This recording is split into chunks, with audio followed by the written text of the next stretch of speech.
Henry and Mudge and the Bedtime Thumps by Cynthia Rylant. To Grandmother's house. Henry and his big dog Mudge were going to the country with Henry's parents. Henry was reading comic books. Mudge was chewing his toenails. They were going to visit Henry's grandmother. Henry's grandmother had never met Mudge, so Henry was worried. He worried that Mudge might drool on her skirt. He worried that Mudge might eat her coffee table. But mostly, he worried that Mudge might have to sleep outside. Mudge had never slept outside before, and if Mudge slept outside, Henry would be alone trying to sleep in an empty room in a strange house in a dark yard in the country. Henry read his comic books and worried. The longer he rode, the more he worried. Soon, he began to bite his fingernails. Chew, bite, spit. Chew, bite, spit. Henry bit his fingernails, Mudge chewed his toenails, and the car drove on. Hello, sweetie. After riding for a long time, Henry and Mudge saw the grandmother's house. It had a bird bath and a garden full of corn. Henry and Mudge looked at each other. Their fingernails and toenails were very short. Henry's grandmother came outside. She had a big smile and a polka dot dress.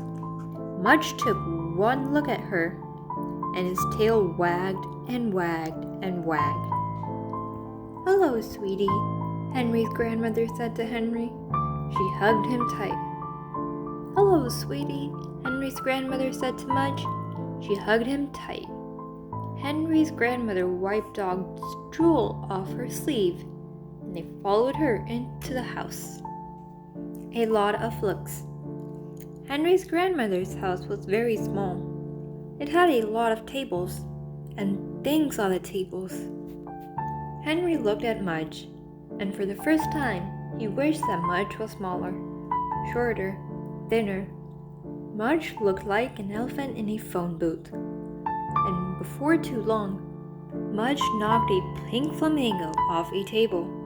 "Ah, Mudge," Henry said. Henry's father gave Mudge a look. Then Mudge knocked a wishing well off the table. "Ah, Mudge," Henry said. Henry's father and Henry's mother gave Mudge a look. Then when Mudge knocked down a bowl of peppermints off the table, Henry's father and Henry's mother and Henry's grandmother gave Mudge a look. And Henry's father said, "Outside." Mudge was put out.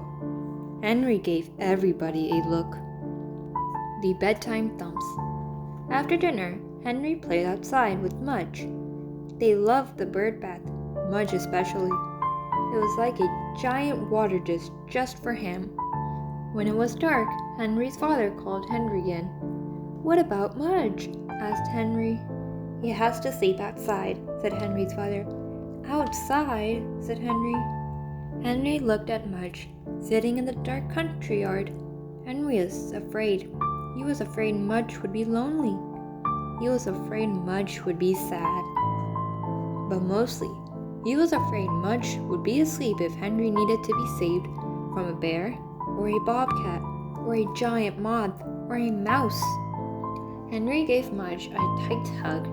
Then he went inside, biting his fingernails. When he was washed and in bed, Henry lay in the dark. His eyes were big, his heart was pounding, his knees were shaking. Then, whoosh, flop! A moth! Henry jumped out of bed.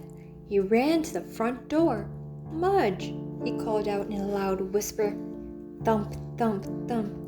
Mudge wagged his tail from under the porch table. "Hi, Mudge," Henry said, as he crawled under the table, too.